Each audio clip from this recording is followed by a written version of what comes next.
السلام عليكم ورحمة الله وبركاته نحمده ونصلي على رسوله الكريم أما بعد بسم الله الرحمن الرحيم الحمد لله আমাদের ফরজে আইন কোর্সের আজ 23তম সেশন। আমরা আজকে খুবই গুরুত্বপূর্ণ একটি বিষয় নিয়ে আলোচনা করতে যাচ্ছি। আমাদের হালাল হারাম সংক্রান্ত বিষয় অলরেডি শুরু হয়ে গিয়েছে। তো এই সংক্রান্ত বিষয়ে আমরা কিছু মৌলিক বিষয় আজকে আলোচনা করব। এর পাশাপাশি বর্তমান সময়ের অনেক গুরুত্বপূর্ণ বিষয় ইন্টারনেট, সোশ্যাল মিডিয়া, সেগুলোর ব্যবহার সংক্রান্ত বিধিবিধান কিছু জানার চেষ্টা করবো ইনশাআল্লাহ। তো প্রথমত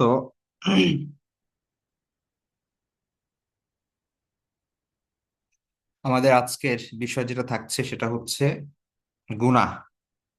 গুনাহ শব্দ সঙ্গে আমরা পরিচিত আছি। আমরা এটা বাংলায় গুনাহ শব্দটি ব্যবহার করলেও মূলত এটা মূলত হচ্ছে একটা ফার্সি শব্দ। ঠিক আছে, আমাদের বাংলায় অনেক শব্দই ব্যবহার হয় যেগুলো মূলত ফার্সি ভাষা থেকে এসেছে। ধর্মীয় ক্ষেত্রে এবং ধর্মীয় ক্ষেত্রের বাইরেও এমন অনেক শব্দ আছে যেগুলো বাংলা ভাষায় আমরা ব্যবহার করি এবং বাংলার অভিধানভুক্ত শব্দ হয়ে গিয়েছে এগুলো। তো কিন্তু এগুলো মূলত উর্দু বা ফার্সি থেকে এসেছে, আরবি থেকে এসেছে, এরকম অনেক কিছুই আছে। তো গুনাহ শব্দটা ফার্সি। আরবিতে আমরা যে নামে জানি সেটা হচ্ছে মাসিয়া অথবা হচ্ছে ঠিক আছে, হামজা সা মিম। সিন দিয়ে আমরা জানি যে ইসমুন মানে হচ্ছে নাম, আর যদি সা দিয়ে হয় তাহলে ইসমুন মানে হচ্ছে গুনাহ। ঠিক আছে। তো এর এর পাশাপাশি আরো অনেক শব্দ ব্যবহার হতে পারে। এটা কিছু আছে সিনোনিমাস, আবার কিছু আছে যে আপনার কিছু আছে সিনোনিমাস, আবার কিছু আছে যে আহ, প্রায় সেম অর্থের কিন্তু একটু একটু ডিফারেন্ট। যেমন ধরেন ইংলিশে যদি আমরা দেখি, একটা হচ্ছে সিন আর একটা হচ্ছে ক্রাইম, আবার ধরেন মিস্টেক। এগুলো আহ, অনেক ক্ষেত্রে সমান হলেও আবার অনেক ক্ষেত্রেই আলাদা। ঠিক আছে। তো আরবিতে এরকম তো ধরেন একটা হচ্ছে অপরাধ আর একটা হচ্ছে পাপ। এখন পাপ আর অপরাধ কি এক নাকি আলাদা, সেই বিষয়গুলো অনেক, মানে এগুলো আর্গুমেন্টের বিষয়। যাই হোক, তো গুনাহ বলতে আমরা এমনি স্বাভাবিক ধরেন শব্দ, আমরা যদি অন্যায় বলি, যেটা অন্যায় আরবি হচ্ছে জুরুম। ঠিক আছে। আর হচ্ছে গুনাহ হচ্ছে ইসমুন বা জামবুন, এগুলো বোঝানো হয়। ঠিক আছে। আর খতা মানে হচ্ছে যেটা ভুল, মিস্টেক, এই ধরনের বিষয় আর কি। তো আর জুরুম হচ্ছে ক্রাইম। তো একটা হচ্ছে ধর্মীয় দৃষ্টিকোণ থেকে যদি আমরা দেখি,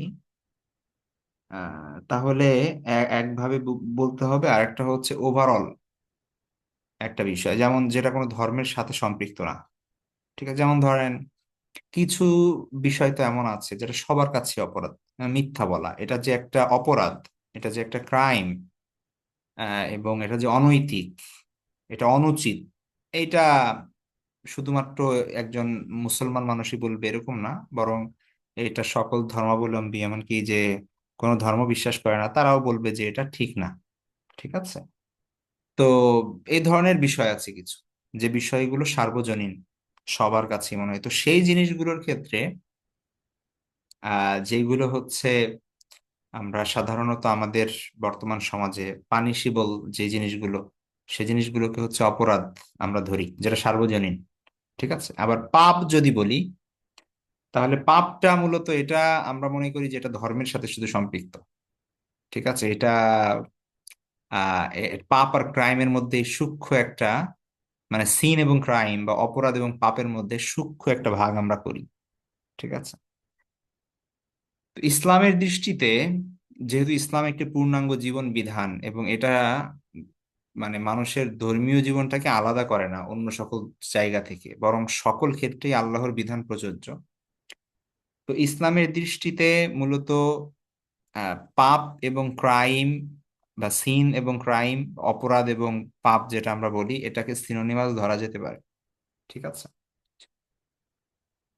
তো একজন ব্যক্তি নামাজ পড়ে না, এটা তার একটা পাপ, এটা অন্যায়, এটা আল্লাহর হক সে নষ্ট করেছে ইসলামের দৃষ্টিতে। আরেকজন আহ সে মিথ্যা কথা বলেছে, এটাও তার অন্যায়, এটাও ইসলামের দৃষ্টিতে নিষেধ। আবার কেউ অন্যের সম্পত্তি আত্মসাৎ করেছে বা কাউকে খুন করেছে, ঠিক আছে, বা কারো অঙ্গহানি করেছে, অন্যায়ভাবে মারধর করেছে, তো এটাও অপরাধ। এই সব কিছুই ইসলামের দৃষ্টিতে ঘৃণিত। কোনোটা আল্লাহর সাথে সম্পৃক্ত, কোনোটা বান্দার সাথে সম্পৃক্ত, অথবা কোনোটা এমনকি নিজের সাথে সম্পৃক্ত। ঠিক আছে। গোপনে আপনি আপনার ঘরের মধ্যে বসে এমন পাপ করলেন যেটা অন্যের ক্ষতি করছে না সিমিংলি, ঠিক আছে, বাহ্যিক দৃষ্টিতে, কিন্তু সেটাও যদি ইসলামে নিষেধ থাকে তাহলে সেটাও অপরাধ। তো কোনোটা আপনার নিজের বিরুদ্ধে অপরাধ, কোনোটা আল্লাহর বিধান লঙ্ঘন করা, কোনোটা হচ্ছে আপনার অন্যের হক নষ্ট করা। এই সবগুলোই হচ্ছে ইসলামের দৃষ্টিতে গুরুতর অন্যায়। কিন্তু আমরা আহ, আমাদের কনসেপ্ট থেকে আমরা ওই জিনিসগুলো বাদ দিয়ে দিয়েছি। আমরা যেটা করেছি সেটা হচ্ছে আলাদা করে ফেলেছি। আমরা বলতেছি যে কাউকে হত্যা করলে সেটা গুনাহ, কিন্তু যেই জিনিসগুলো, মানে আমরা ওয়েস্টার্ন কালচার দ্বারা যেহেতু প্রভাবিত হচ্ছি, তো তাদের কিছু থিওরি আছে। তারা বলতেছে যে যেহেতু তাদের কাছে ওহির জ্ঞান নেই এবং তারা সেটা ফলো করে না, এবং আহ মানুষ, মানে আল্লাহর কি বিধান আছে, আল্লাহর কি ফয়সালা অন্যান্য বিষয়ে, সেই বিষয়গুলো তারা যেহেতু জানে না এবং তারা সেগুলোর কেয়ার করে না, তো যার কারণে তারা নিজেদের মতো করে তাদের নিজস্ব রুল তৈরি করছে। তো যেমন ধরেন তাদের একটা বিষয় হচ্ছে যে ব্যক্তি স্বাধীনতা সবার উপরে, ঠিক আছে, অর্থাৎ একজন ব্যক্তি স্বাধীন তার নিজের ব্যাপারে, তার মালিকানাধীন সকল বিষয়ের ব্যাপারে, তার ধন সম্পদ, তার যা কিছু আছে, ঠিক আছে। তো সে স্বাধীন, এই সে সবকিছু বলার ক্ষমতা রাখে, তার বাক স্বাধীনতা আছে, সে সবকিছু করার স্বাধীনতা আছে, তার তার নিজের টাকা পয়সা আছে, সে টাকা পয়সা দিয়ে যা খুশি তাই করতে পারে, কোনো সমস্যা নেই। কিন্তু একটা রুল সেখানে আছে, সেটা হচ্ছে unless it doesn't harm anyone, যতক্ষণ না অন্য কাউকে আপনি, মানে ও যতক্ষণ পর্যন্ত অন্যরা আপনার থেকে সেফ, অর্থাৎ অন্য কেউ আপনার দ্বারা ক্ষতিগ্রস্ত হচ্ছে না, আহ এই শর্তে আপনি সবকিছুই করতে পারবেন। ঠিক আছে। এই কারণে তাদের কাছে আহ বিবাহ বহির্ভূত সম্পর্কটা, মানে বিবাহ বহির্ভূত সম্পর্কের মধ্যে ধরেন কেউ যদি ম্যারিড হয় এবং বিবাহ অবস্থায় পরকিয়া করে, এটা তাদের কাছে খারাপ, মানে ঠিক আছে, এটা তাদের কাছে খারাপ ভাবেই দেখা হয়। যেহেতু সে একটা কমিটমেন্টের মধ্যে আছে এবং তারপরে হচ্ছে আপনার তারপরে কি করেছে, চিট করেছে, তো এটা আরেকজনকে ক্ষতি করলো। কিন্তু বিবাহ হয় নাই দুইজন, আহ, মানে ধরেন এমনি একজন এক্সট্রা ম্যারিটাল রিলেশনশিপ, বিবাহ বহির্ভূত যে সম্পর্ক, দুইজন দুজনকে পছন্দ করে, বিবাহ ছাড়াই তারা সংসার করছে বা তাদের বাচ্চা কাচ্চাও আছে, তারা এটা সামাজিকভাবে অ্যাকসেপ্টেবল এখন, ঠিক আছে, এটা তাদের কাছে কোনো সমস্যাই না, বিয়ে করে নাই তো কি হয়েছে, তারা তো কাউকে ক্ষতি করছে না, তারা নিজেরা উভয়েই অ্যাডাল্ট এবং তারা নিজেদের কনসেন্ট আছে তাদের, ঠিক আছে, তারা উভয়েই সম্মতিতে তারা নিজেদের মধ্যে নিজেদের সাথে আছে। তো এইখানে কারো কিছু বলার নেই। ঠিক আছে। আবার ধরেন একটা মানুষ, তার অনেক সম্পদ আছে, টাকা পয়সা পয়সা আছে, সে সেই টাকা পয়সা অনেক, যদি ধরেন 1 লক্ষ, 1 কোটি টাকা, 1 মিলিয়ন টাকা যদি সে কি করে, অপচয় করে, কারো কিছু বলার নেই, তার টাকা সে নষ্ট করছে। কিন্তু আপনি যদি ইসলাম দৃষ্টিকোণ থেকে দেখেন, তাহলে ধর্ষণটা যেমন অপরাধ, মানে সেটার গুরুত্ব তো অনেক কঠিন, কিন্তু ধর্ষণের বাইরে কেউ যদি পারস্পরিক সম্মতিতেও যদি বিবাহ বহির্ভূত সম্পর্ক রাখে, ঠিক আছে, বিবাহ না করে, সেটাও ইসলামের দৃষ্টিতে জিনা, অপরাধ। এবং কেউ যদি নিজের টাকা পয়সা মানে অপচয় করে, সেটাও ইসলামের দৃষ্টিতে অপরাধ। তো এই যে যে একটা বিষয়, এই বিষয়টা মূলত আমাদের মুসলিম হিসেবে খুব ভালোভাবে উপলব্ধি করার চেষ্টা করতে হবে, এবং আমাদের সন্তানদেরকে যখন আমরা ভালো মন্দের জ্ঞান দিব, কোনটা রাইট কোনটা রং, কোনটা ভালো কোনটা খারাপ, এই যে যেই মানে দর্শন, এই যে যেই মতবাদ বা এই যে যে বিশ্বাস আমরা ছোটবেলা থেকেই পাই বা আমরা বাচ্চাদের মধ্যে দেওয়ার চেষ্টা করি, ঠিক আছে, বা সমাজে ছড়িয়ে ছিটিয়ে আছে। তো এই জিনিসগুলো আমাদের ধর্মের আঙ্গিকে আমাদের বিশ্বাস করতে হবে, নিজেদের বাচ্চাদের শেখাতে হবে এবং সমাজে সেটা প্রতিষ্ঠিত করতে হবে, এটা খুব জরুরি। আদারওয়াইজ যেটা হবে সেটা হচ্ছে আস্তে আস্তে আপনার সমাজেও দেখবেন লিভ টুগেদার হচ্ছে, এক্সট্রা ম্যারিটাল রিলেশনশিপ হচ্ছে, মানুষ কিছু বলছে না, ওকে, কার কি আসে যায়, এটা অন্যায় না, ঠিক আছে। কারণ তারা তো উভয়ে অ্যাডাল্ট, উভয়ের সম্মতিতে যা কিছু করার করছে। কিন্তু আপনি যদি আহ, আপনার মেয়েকে বিবাহ দেন 17 বছর বয়সে, তখন কিন্তু সরকার আপনাকে ধরবে, আপনাকে জেলে নিয়ে যাবে, ঠিক আছে, এটা অনেক বড় অপরাধ। তো এই যে যে এই ভালো এবং খারাপের মানদণ্ড, অপরাধ কোনটা আর কোনটা অপরাধ না, কোনটা গুনাহ, কোনটা পাপ আর কোনটা পাপ না, এই যে ন্যায় এবং অন্যায়ের যে মানদণ্ড, এইটা আমাদের খুব ভালো করে মাথায় রাখতে হবে। আমরা মুসলিম হিসেবে আমাদের বিশ্বাস যে মানুষ কখনোই মানুষ কখনোই যত বিবেকবান হোক না কেন, মানুষ শুধুমাত্র তার বিবেক দিয়ে, বুদ্ধি দিয়ে চূড়ান্ত ভালো কি, চূড়ান্ত সফলতা কি এবং চূড়ান্ত তার জন্য উৎকৃষ্ট জিনিস কি, সেই মানদণ্ড সে নির্ণয় করতে সক্ষম না, ঠিক আছে। সে আজকে যেটা ভালো মনে করছে, আগামীকাল তার কাছে সেটা খারাপ মনে হবে। আমাদের কাছে যেটা ভালো মনে হচ্ছে, অন্য রাষ্ট্রে সেটা খারাপ মনে হবে। তো এটা কালচারের সাথে সম্পৃক্ত, এটা সময়ের সাথে সম্পৃক্ত, ঠিক আছে।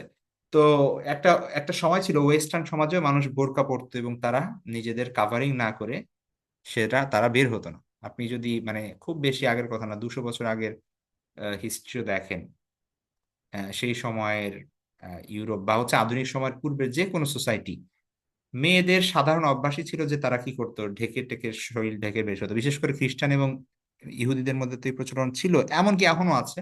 খ্রিস্টানদের অনেক সেক্ট আছে, ইহুদিদের অনেক সেক্ট আছে, যারা হচ্ছে আপনার এখনো সেই পর্দাগুলো মেনটেন করে, খুব স্ট্রিক্ট তারা, ঠিক আছে।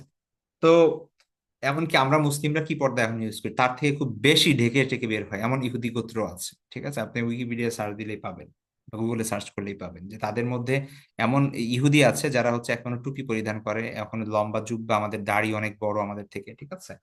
তো এটা মেনটেন করে চলে, মানে এটা সব সময় ছিল, এটা সব নবী এটা বলছেন এবং এটা সবারই সুন্নাহ ছিল এবং এটাই প্রচলিত ছিল। কিন্তু ওই সমাজে একটা সময় সেই জিনিসগুলো ভালো ছিল, কিন্তু এখন সেটা খারাপ, ঠিক আছে, সময়ের সাথে সাথে সেটা খারাপ। আপনি দেখবেন যদি একটু সার্চ করেন যে আহ, মানে এইজ অফ কনসেন্ট কত আসলে, মানে একটা একটা মানুষ বা একটা মেয়ে, সে তার বিবাহ করার সামর্থ্য হয়েছে কি হয়েছে না, করবে কি করবে না, সেই সম্মতি সে কত বয়সে দিতে পারে। আমরা ধরেন 18 বছর করেছি, এটা দেখেন এক এক বিশ্বে এক একটা জায়গায় এক এক রকম, ঠিক আছে। কোথাও আছে 14 বছরও আছে, কোথাও 16 বছর আছে, কোথাও 18 বছর আছে, এমন কোথাও 21 বছরও আছে। আবার এটা তো রাষ্ট্রীয় ল। আবার কোথাও মানে ওয়েস্টার্ন সমাজে কোনো মেয়ে যদি 20 বছরে, 25 বছরের আগে বা হচ্ছে 18, 23, 22 এই বছরে বিয়ে করে, তাকে সবাই পাগল বলবে, বলবে কি সমস্যা তোমার, তুমি বিয়ে করতেছো কেন এখন।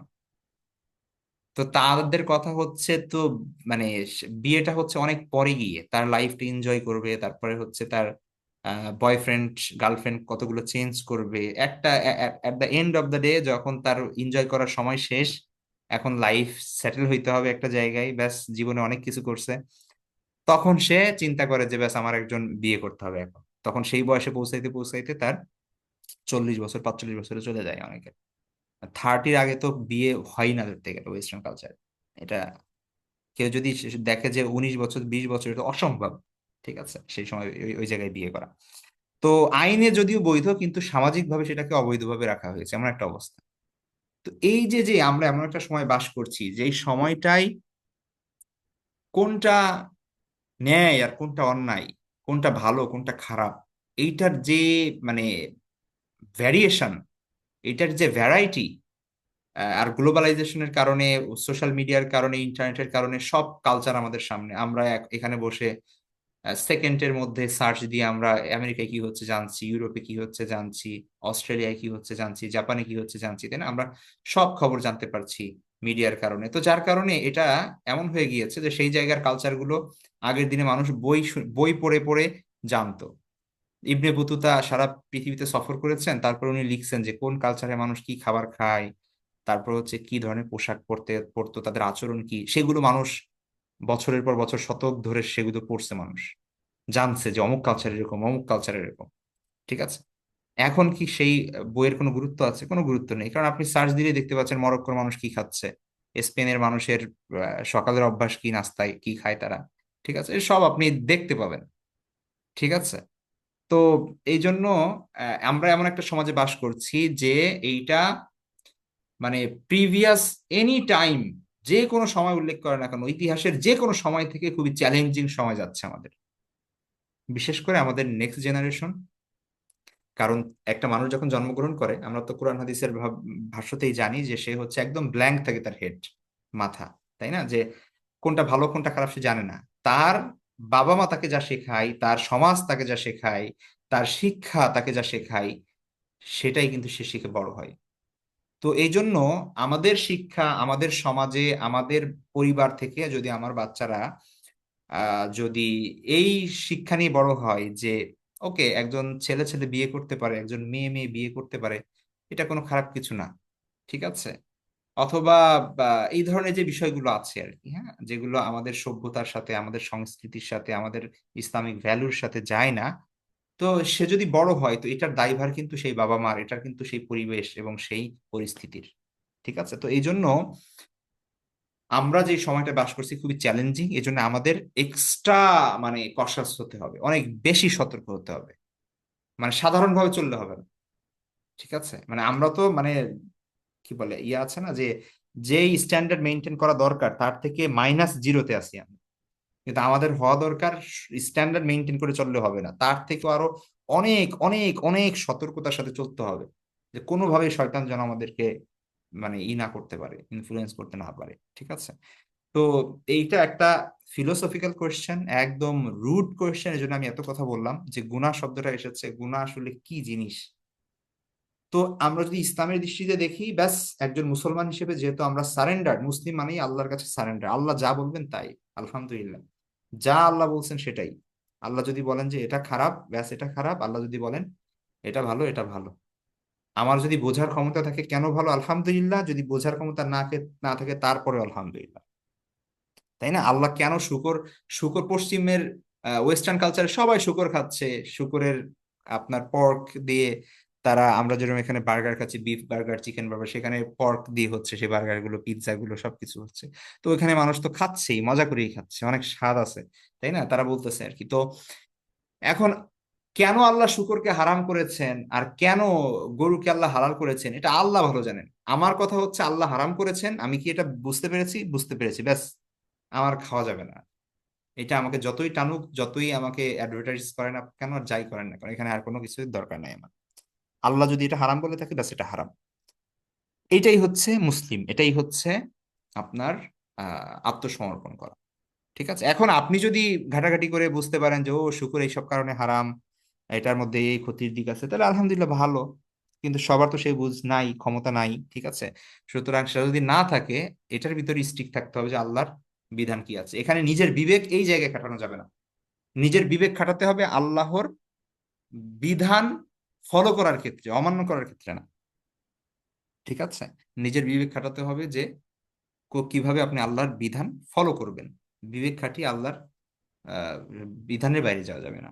তো এটা খুবই প্রাসঙ্গিক একটা বিষয় বর্তমান সময়ের জন্য, এবং অতীব গুরুত্বপূর্ণ একটা বিষয়, অতীব গুরুত্বপূর্ণ একটা বিষয়, এবং ফিলোসফিক্যাল একটা বিষয়, একদম মানে মৌলিক একটা বিষয়। ঠিক আছে। এটা খুব ইম্পর্টেন্ট। তো এই জন্য দেখেন, আমরা ছোটবেলা থেকে বড় হয়েছি, বা আমাদের আগের জেনারেশন, বা এর আগে আমরা যদি আজকে থেকে 20, 30, 40, 50 বছর আগের হিসাব করি, তাহলে দেখবো কি যে ছোটবেলা থেকে বাবা মা শিখাই দিছে যে এই কাজটা করা যাবে না, কেন, এটা গুনাহ। ব্যাস আমরা গুনাহ শুনলেই ব্যাস এটা থেকে আমরা মানে কেমন যেন এটা মানে আমাদের হাত পুড়ে যাবে এমন একটা অবস্থা, তাই না? এটা করা যাবে না, কেন, এটা গুনাহ। ঠিক আছে। বড়দের অসম্মান করা যাবে না, তারপরে হচ্ছে তো অনেক অন্যায় কাজ করা যাবে না, মিথ্যা বলা যাবে না, চুরি করা যাবে না, কেন? কারণ এটা আল্লাহ গুনাহ দিবে, পাপ দিবে। ঠিক আছে। এই ভয়টা কিন্তু ছোটবেলা থেকে আমাদের অন্তরে যাদের ছিল, তাদের দেখবেন আলাদা একটা কাজ করতো, কিন্তু এখন সেই জিনিসটা হারাই গেছে। ঠিক আছে, বাচ্চাদের আমরা শেখাচ্ছি এটা ভালো এটা মন্দ, কিন্তু ওই ধারণা দিচ্ছি না যে এটার সাথে কিভাবে আল্লাহর সম্পর্ক আছে, এটার সাথে কিভাবে সৃষ্টিকর্তার সম্পর্ক আছে। তো প্রত্যেকটা জিনিস যখন আমরা আল্লাহর সাথে রিলেট করব, যে এই জিনিসটা খারাপ কেন, কারণ যে আল্লাহ আমাদের সৃষ্টি করেছেন সে আল্লাহ এটা করতে নিষেধ করেছেন কোরআনের মধ্যে। প্রত্যেকটা জিনিস আমরা কি করব, আমরা ভালো খারাপের সেই মানদণ্ড ঠিক করব আল্লাহকে দিয়ে, কোরআনকে দিয়ে এবং আল্লাহ রাসূলের সুন্নাহকে দিয়ে। যখন আমরা এই জিনিস দিয়ে করব, তখন যেই কাজ করবে আমাদের বাচ্চাদের মনস্তাত্ত্বিক ভাবে, তো সেইটা তাদের সারা জীবন কাজে লাগবে। ঠিক আছে, সারা জীবন কাজে লাগবে। বড় হয়েও যখন শুনবে যে সুদ হারাম, আল্লাহ নিষেধ করেছেন, ব্যাস তখন সে দূরে থাকবে। কিন্তু আপনি ওই তাকে বুঝি দেন নাই, তো তখন বড় হয়ে হাজার যদি বলেন যে সুদ হারাম বা সুদ খারাপ, তো তাকে ওই হারামের বা ওই গুনার ওই কাজটার তার মধ্যে মানে ওইটা ওইটা ইফেক্ট করবে না। ঠিক আছে, এই জিনিসটাই দেখা যায়। তো এই জন্য এই জন্য এই কনসেপ্ট আমাদের ভালো করে রাখতে হবে। এবং আর হচ্ছে আহ, আর হচ্ছে আপনার কি বলে, বাচ্চাদেরকে, বিশেষ করে বাচ্চাদের কথা বারবার এই জন্য বলছি যে এখানে যারা আছেন অধিকাংশই হচ্ছে, সবারই বাচ্চা আছে, ফ্যামিলি আছে, তাই না? তো এটা এটা খুব জরুরি যে ছোটবেলা থেকে আমরা তাদেরকে এই বুঝটা দেই, এই এই বিধানগুলো বোঝানোর চেষ্টা করি। ঠিক আছে, তো মুসলিম হিসেবে আমার বিশ্বাস হচ্ছে যে আল্লাহ তাআলা ও তার রাসূলের আদেশ পালন না করা, তাদের বিরুদ্ধাচারণ করা, তাদের নিষেধকৃত কাজ করা, তা প্রকাশ্যেই হোক বা গোপনে হোক, এগুলোই হচ্ছে, সেটাকে আমরা পাপ বলি, অন্যায় বলি, তারপরে হচ্ছে বা গুনাহ বলি, ঠিক আছে, অপরাধ বলি, যেটাই বলি না কেন, বিভিন্ন নাম দিতে পারি, কিন্তু বিষয়টা আমাদের দৃষ্টিতে একই। ঠিক আছে, এই হচ্ছে বিষয়। তো আমরা সমাজ দ্বারা প্রভাবিত না হই, আহ, দেশের মানুষের দিয়ে প্রভাবিত না হই, মিডিয়া দ্বারা প্রভাবিত না হই, আমাদের দিন আমাদের বুঝতে হবে কোরআন এবং সুন্নাহ থেকে, এবং সেখানে যে বিষয়গুলো আছে, বিধানগুলো আছে, সেটা আমাদের জন্য পালনীয়। তো গুনার কিছু প্রকার আছে, আমরা জানি গুনাহ সগীরা গুনাহ, তারপরে হচ্ছে কাবিরা গুনাহ, তাই না? কাবিরা গুনাহ হচ্ছে অনেক বড় বড় গুনাহ, আহ আর সগীরা গুনাহ হচ্ছে যেগুলো ছোট ছোট গুনাহ। তো সগীরা গুনাহ এবং কাবিরা গুনার মধ্যে পার্থক্য আসলে কিভাবে করা যায়, তো সেইটার ক্ষেত্রে স্কলাররা বলেছেন যে যে সকল পাপের জন্য জাহান্নামের শাস্তির কথা আল্লাহ সরাসরি উল্লেখ করেছেন, আল্লাহর গজবের কথা উল্লেখ করেছেন, আল্লাহর লানত আসে সেই কথা উল্লেখ করেছেন, এগুলো হচ্ছে গুনাহ কাবিরা। ঠিক আছে, যে আল্লাহ রাসূল সাল্লাল্লাহু আলাইহি ইসলাম জাহান্নামের হুমকি দিয়েছেন, ভয় দেখিয়েছেন যে এই কাজ করলে জাহান্নামী, ঠিক আছে, অথবা জান্নাতে প্রবেশ করা যাবে না এই কাজ করলে, বা তার জন্য জাহান্নাম, এই ধরনের যে শাস্তি, আল্লাহর শাস্তির কথা বা গজবের কথা বা লাআনতের কথা, যে সকল অন্যায় বা গুনাহের সাথে আহ সম্পৃক্ত করা হয়েছে, এগুলোকে গুনাহ কাবিরা বলা হয়। ঠিক আছে, সেগুলো লিস্ট অনেক বড়, কাবিরা গুনার লিস্ট আমি দিয়ে দেবো ইনশাল্লাহ সামনে, তো সেখানে দেখতে পাবেন। যাই হোক, ওটা আলাদা ব্যাপার। তো কাবিরা গুনার জন্য, আচ্ছা, এটা হচ্ছে কাবিরা গুনাহ। আর সাগিরা গুনাহ হচ্ছে যেটা স্বাভাবিকভাবে নিষেধের কথা বলা হয়েছে বা অন্যায়ের কথা বলা হয়েছে, কিন্তু সেখানে আহ সরাসরি কোনো শাস্তির নির্দেশ আসে নাই, বা জাহান্নামের কথা আসে নাই, বা সেইটা করলে যে আল্লাহর গজব এবং লানত আসে এরকম কথা নেই। ঠিক আছে, তো সেই জিনিসগুলো হচ্ছে আপনার গুনায়ে সগীরা। তো গুনায়ে সগীরার বিষয় হচ্ছে আপনার আহ যে গুনাহগুলো আমরা, এটা এটা এমনি ভালো কাজের দ্বারা মূলত গুনায়ে সগীরা আহ চলে যায়। যেমন আপনি যদি অজু করেন, হাদিসের মধ্যে আছে অজুর পানির সাথে গুনাহ ঝরে পড়ে। ঠিক আছে, তারপরে আপনি রোজা রাখলে, তারপরে হচ্ছে তারপরে নামাজ পড়লে, নফল নামাজ পড়লে, এরকম বিভিন্ন আমলের সাথে সম্পৃক্ত করা হচ্ছে যে কেউ যদি এমনটা করে তাহলে তার গুনাহ মাফ হয়ে যায়। যেমন এক জুমা থেকে আর এক জুমার কথা বলা হয়েছে, তারপরে এরকম বিভিন্ন বিভিন্ন হাদিসে বিভিন্ন ক্ষেত্রে বলা হয়েছে। তো এই যে যে হাদিস গুলো বলা হয়েছে, এগুলোর স্কলাররা বলেন যে এগুলো হচ্ছে গুনাহে সগীরা। আর গুনাহে কাবীরার জন্য তাওবা শর্ত। তাওবা মানে হচ্ছে আপনার গুনাহে কাবীরা যদি মাফ করাতে হয়, তাহলে গুনাহে কাবীরা দুই ধরনের হতে পারে। একটা হচ্ছে যেটা সরাসরি আল্লাহর সাথে সম্পৃক্ত, আর একটা হচ্ছে বান্দার সাথে সম্পৃক্ত। যদি আল্লাহর সাথে সম্পৃক্ত হয় আহ তাহলে তো এক হিসাব, আর যদি বান্দার সাথে সম্পৃক্ত হয় তাহলে ওই বান্দার কাছে, ওই পার্টিকুলার মানুষের কাছে মাপ চাইতে হবে, তার কাছে হিসাব নিকাশ ক্লিয়ার করে তারপরে আপনার কর্মকৃত কর্মকাণ্ডের জন্য আল্লাহর কাছে লজ্জিত হয়ে মাফ চাইলে আশা করা যায় আল্লাহ মাফ করে দিবেন। ঠিক আছে? তো গুনায় কাবিরার জন্য শর্ত হচ্ছে যে এটার জন্য লজ্জিত হওয়া, অনুতপ্ত হওয়া, প্রিভিয়াস যে কাজ করা হয়েছে সেটার জন্য, ভবিষ্যতে কখনো করব না সেটার অঙ্গীকার করা, হ্যাঁ, এবং আল্লাহর কাছে ক্ষমা প্রার্থনা করা, আহ একনিষ্ঠভাবে। ঠিক আছে? তো আন্তরিকভাবে। তো এই তিন শর্তগুলো যদি পাওয়া যায় তাহলে আশা করা যায় আল্লাহ সুবহানাহু ওয়া তাআলা ক্ষমা করে দিবেন। তো এই হচ্ছে গুনায় কাবিরা এবং সগীরার যে বিষয় সেটা।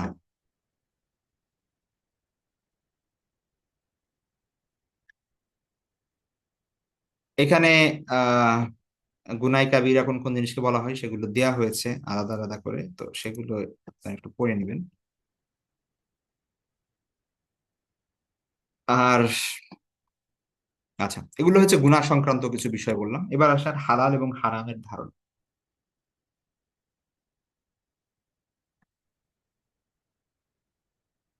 আচ্ছা, এর আগে একটা জিনিস আপনাদের বলে নেই, আমার হঠাৎ করে মনে আসলো, সেটা হচ্ছে আমাদের এই মাসের শেষের দিকে, জানুয়ারির শেষের দিক থেকে 26 তারিখ থেকে হয়তো আমরা একটা নতুন কোর্স শুরু করতে যাচ্ছি, ইসলামের পারিবারিক জীবন। ঠিক আছে? আমরা এখানে কিছু মুআশারাতের কিছু বিষয় নিয়ে আলোচনা করেছি, কিন্তু এগুলো আসলে এত বিস্তৃত করে আলোচনা করতে হয় যে ফারজাইন কোর্সের মধ্যে এই অংশটা মাত্র তিনটা বা চারটা ক্লাস থাকে, সে পরিপূর্ণ বিষয় আলোচনা করা হয় না, অনেক বিষয় ছুটে যায়। তো আমরা একটা পূর্ণাঙ্গ কোর্স আমরা শুধুমাত্র ইসলামের পারিবারিক জীবন নিয়ে আলোচনা করতে চাই। আমাদের প্রত্যেকেরই পরিবার আছে, প্রত্যেকেরই হাজবেন্ড বা ওয়াইফ, বাবা মা, শ্বশুর শাশুড়ি বা সন্তানাদি, ভাই বোন আছে। এই জায়গাটা স্পেসিফিক ফোকাস করে আমরা একটা কোর্স চালু করছি ইনশাল্লাহ। কোর্সটা ডিজাইন করা হচ্ছে, টোটাল 22টা ক্লাস থাকবে সেখানে।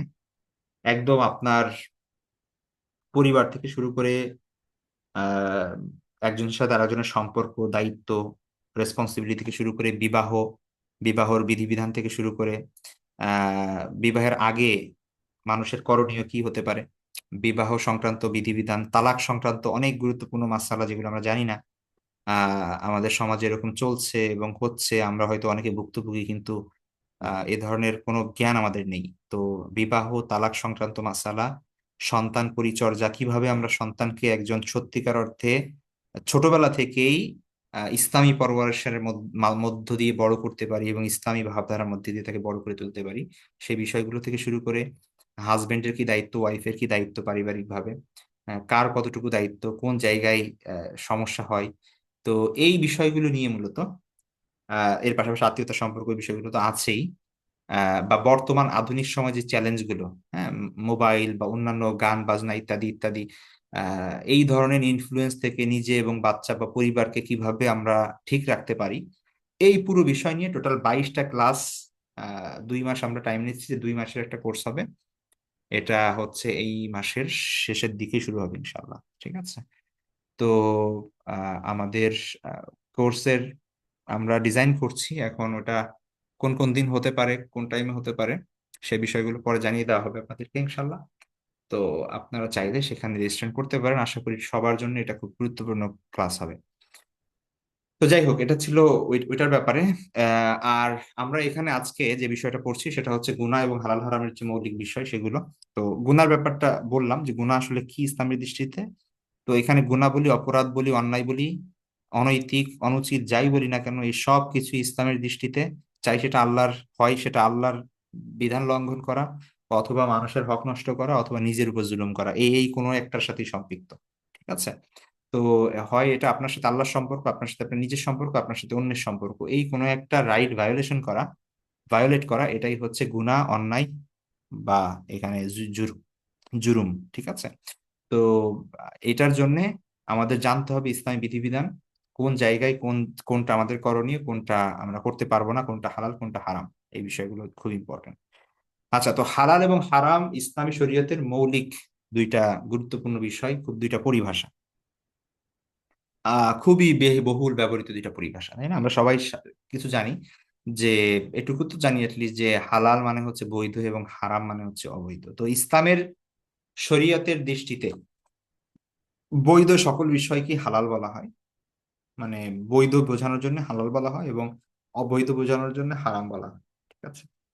তো হালাল এবং হারাম এটা আল্লাহ কর্তৃক নির্ধারিত। কোনো মানুষের ক্ষমতা নেই যে কোনো কিছুকে হালাল করবে বা কোনো কিছুকে হারাম করবে। বরং কেউ যদি আহ নিজের থেকে আল্লাহ যেটা হালাল করেছেন সেটা যদি হারাম ঘোষণা করে, অথবা আল্লাহ যেটা হারাম করেছেন সেটা নিজের জন্য হারাম মনে করে, তাহলে কিন্তু সে মুমিনই থাকবে না, সে ইসলামের গণ্ডি থেকে বের হয়ে যাবে। এটা খুব ভালো করে মাথায় রাখতে হবে। ঠিক আছে? তো এই জন্য আল্লাহ সুবহানাহু ওয়া তাআলা সূরা কোরআনে বলছে যে তিনি আহ কি করেছেন, আল্লাহ সুবহানাহু ওয়া তাআলা হালাল করেছেন পবিত্র বস্তু, আহ, মানুষের জন্য তিনি হালাল করেছেন, এবং অপবিত্র বস্তু তিনি, অনুত্তম অপবিত্র জিনিস হারাম করেছেন। তো এই যে হালাল হারামের যে বিধিবিধান, এটা মূলত আল্লাহ কর্তৃক একটা নির্ধারিত সীমারেখা। কতটুকু কি আপনি করতে পারবেন, কতটুকু কি করতে পারবেন না। ঠিক আছে? তো দেখেন, আমরা মানুষ হিসেবে আমরা দুনিয়াতে অনেক কিছুই করি। ঠিক আছে?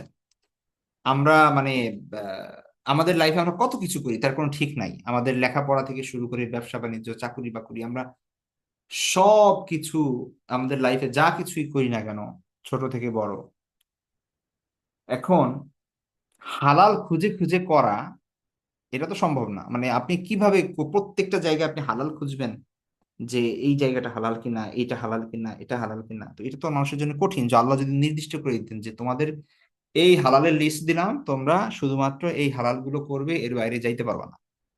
ঠিক আছে? তখন আল্লাহ ধরেন বলছেন যে, যদি বলেন যে শরীর চর্চার জন্য ঘোড়া চালাইতে পারবা, তীর চালাইতে পারবা, কারণ সেই সময় আরবের মানুষ এটা করতো, দৌড়াইতে পারবা, কুস্তি করতে পারবা, তখন আমরা এখন কোশ্চেন করতাম, তাহলে তো সাঁতার কাটা যাবে না, এটা তো হারাম। কারণ আল্লাহ রাসূল সাল্লাল্লাহু আলাইহি ওয়াসাল্লাম সাঁতার কাটেন নাই, সাহাবা একরাম সাঁতার কাটেন নাই, তারা তো এখানে আরবে কোনো নদী নালা খাল বিল নাই, তাই না? তো এটা মুসিবত হয়ে যেত আমাদের জন্য। ঠিক আছে? জাস্ট একটা এক্সাম্পল দিলাম আর কি। তো হালালকে নির্দিষ্ট করে দেওয়া হয় নাই যে এটা এটা হালাল, বরং কি করা হয়েছে, অল্প কিছু বিষয়কে বলে দেওয়া হয়েছে যে এগুলো হারাম, বাকি এর বাইরে যা কিছু আছে সব হালাল। ঠিক আছে? জাস্ট অল্প কয়েকটা জিনিস দেখেন, খাবার আপনি পৃথিবীতে কত রকমের খাবার, শত শত না হাজার হাজার হাজার হাজার ধরনের খাবার, কি কি হারাম করা হয়েছে আপনি গুনতে পারবেন হাতে। ঠিক আছে? কয়েকটা জিনিস হারাম করা হয়েছে, যে এই জাস্ট আপনি শুকর খাবেন না। তা মানুষ মানে যে খাবার, যে জিনিসগুলো খায় আর কি, হিংস্র জিনিস তো আর মানুষ খায় না, ওটা তো অটোমেটিক মানুষের ইসের বাইরেই। হ্যাঁ, কেউ তো আর মানে সিংহ শিকার করতে যায় না খাওয়ার জন্য, বা বাঘ খাওয়ার জন্য শিকার করতে যায় না। তো ওটা তো আলাদা ব্যাপার, ওটা তো উল্টা মানুষকে খেয়ে ফেলবে। তো খাবার হিসেবে যে জিনিসগুলো মানুষ স্বাভাবিক দৃষ্টিতে বোঝে যে এই জিনিসগুলো খাবার, ঠিক আছে? তো তাহলে এখানে কি বলা হয়েছে, যে আপনি এই কয়টা জিনিস, শুকর খেতে পারবেন না, তারপরে এই অ্যালকোহল খেতে পারবেন না, তারপরে হচ্ছে মৃত জন্তু খেতে পারবেন না, অর্থাৎ মানুষ স্বাভাবিকভাবে এমনি অ্যাভয়েড করে তাদের রুচির কারণেই। আর যে কোনো জিনিস জবাই করার জন্য আল্লাহর নাম নিতে হবে, ব্যাস। ঠিক আছে? তো এর মধ্যে আপনি একদম গরু ছাগল ভেড়া বকরি যা আছে, উট দুম্বা, এরকম মানুষ যে যেখানে, ঠিক আছে, খায়, এবং বন্য সকল জন্তু যেগুলোর মধ্যে হচ্ছে যারা হিংস্র প্রাণী না, জঙ্গলের হরিণ থেকে শুরু করে মানে যে সকল জিনিস আছে তৃণভোজী, সবই খাইতে পারবে না। ঠিক আছে? কিন্তু যদি আল্লাহ বলে দিতেন শুধুমাত্র উট আর দুম্বা আর হচ্ছে ছাগল খাইতে পারবা, তাইলে কিন্তু আমাদের জন্য কঠিন হয়ে যেত। আমাদের এখানে উটও নাই, গরু আছে এখন, তো এটা নিয়ে কঠিন হয়ে যেত আর কি। মহিষ খাইতে পারবো কি পারবো না, কঠিন হয়ে যেত। তো এই যে যে যে বিষয়গুলো, এটা আমাদের কি করতে হবে, এই বিষয়টা মাথায় রাখতে হবে যে প্রথম বিষয়, আল্লাহ সুবহানাহু ওয়া তাআলা আমাদের উপর দয়া করেছেন, রহম করেছেন, অল্প কয়েকটা জিনিস বলে দিয়েছেন যে ব্যাস এই জিনিসগুলো কি করতে পারবেন না, এই জিনিসগুলো খাওয়া যাবে না, বাকি সবই খেতে পারবে। তাহলে বাকি সবকিছুই হালাল, শুধুমাত্র এই জিনিসটা ব্যতীত। ঠিক আছে? এটা মানুষে এখন হাজার রকমের খাবার আমরা দেখতে পাচ্ছি। তো এটা আল্লাহর একটা রহমত। তেমনি ভাবে আপনি পোশাকের কথা চিন্তা করেন, যে বলে দেওয়া হয়েছে, জাস্ট আমি এর আগের দিন পোশাকের কথা বলছি আপনাদেরকে, শুধু চার বা পাঁচটা রুল দেওয়া হয়েছে, ব্যাস এরকম হতে হবে। কিন্তু বলে দেওয়া হয় না যে শুধু সবার চাদর পরতে হবে আর শুধু সবার জুব্বা পরতে হবে, এর বাইরে পরা যাবে না কিছু, এরকম বলা হয় না। তাহলে এখন আমরা টি শার্ট শার্ট এগুলো কিছুই পরতে পারতাম। জাস্ট শুধু বলা হয়েছে যে এটা সতর দেখা যাবে না, ঠিক আছে, ঢিলা ঢালা হইতে হবে, মোটা হইতে হবে, লম্বা হইতে হবে, ব্যাস এইটুক। আর হচ্ছে এখন আপনি সেটাকে যে নামই দেন না কেন, সেটাকে আপনি হাজার রকমের পোশাক বানাতে পারেন, কিন্তু এই রুলগুলো যদি ঠিক থাকে সমস্যা নাই, পড়তে পারবেন। কিন্তু যদি আল্লাহ সুবহানাহু ওয়া তাআলা শুধু নির্ধারণ করে দিতেন বাস এই পোশাকটা পরতে হবে, তখন কিন্তু আমাদের জন্য কঠিন হয়ে যেত। তো তেমনি ভাবে এরকম আমরা যদি দেখি যে হালাল এবং হারাম, হালালের তুলনায় হারাম আসলে খুবই সামান্য, নগণ্য, 1%-এরও কম আপনি যদি হিসাব করেন টোটাল সবকিছুর ক্ষেত্রে। ঠিক আছে, কিন্তু সমস্যা হচ্ছে যখন রাষ্ট্র এবং সমাজ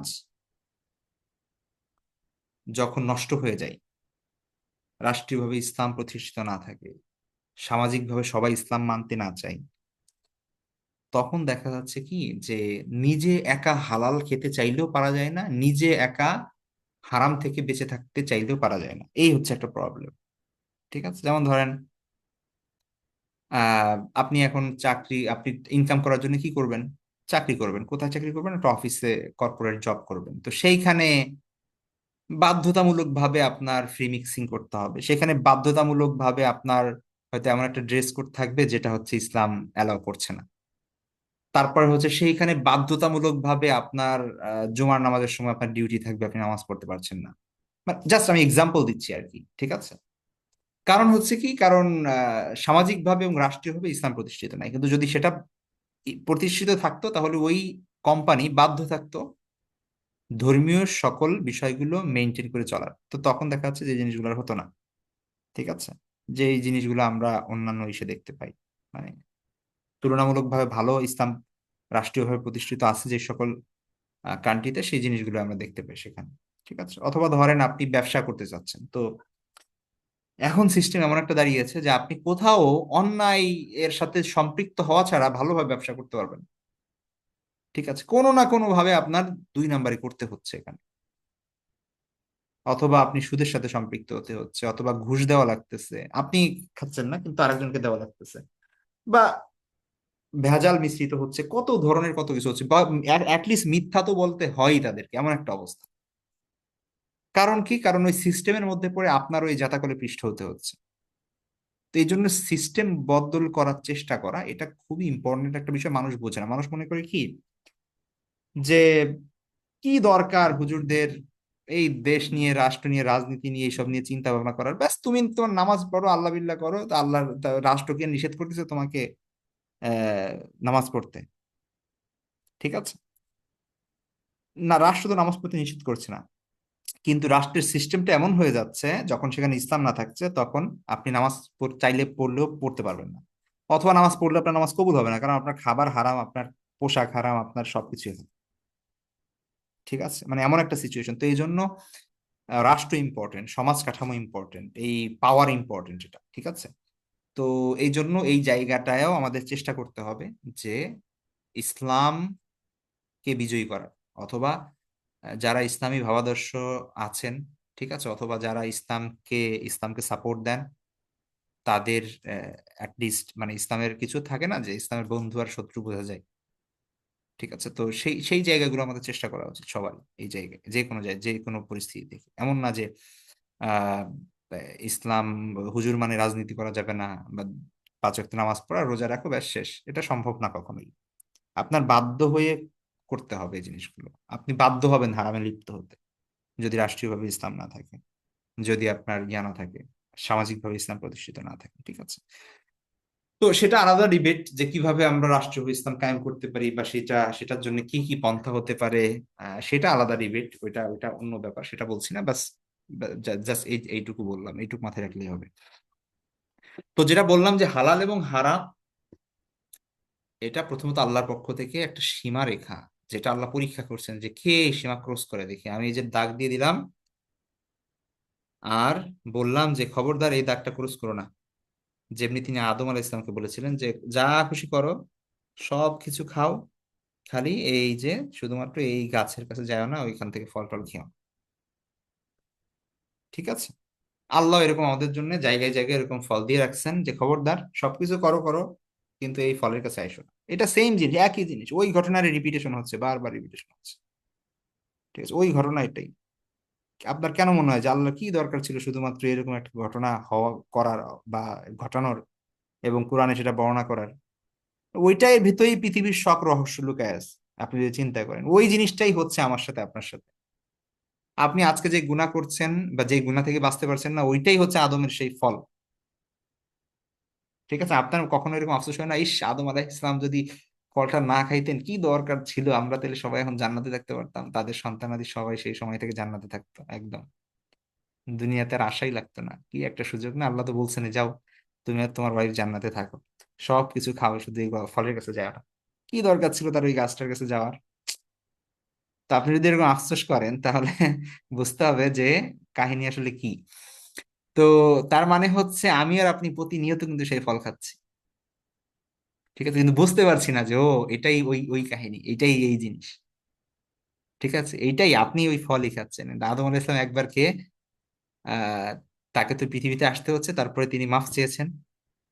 কারণ আমি আর আপনি কি আবার তওবা করি, আল্লাহর কাছে ফিরে যাই কিনা, এটাই হচ্ছে কোশ্চেন এখানে।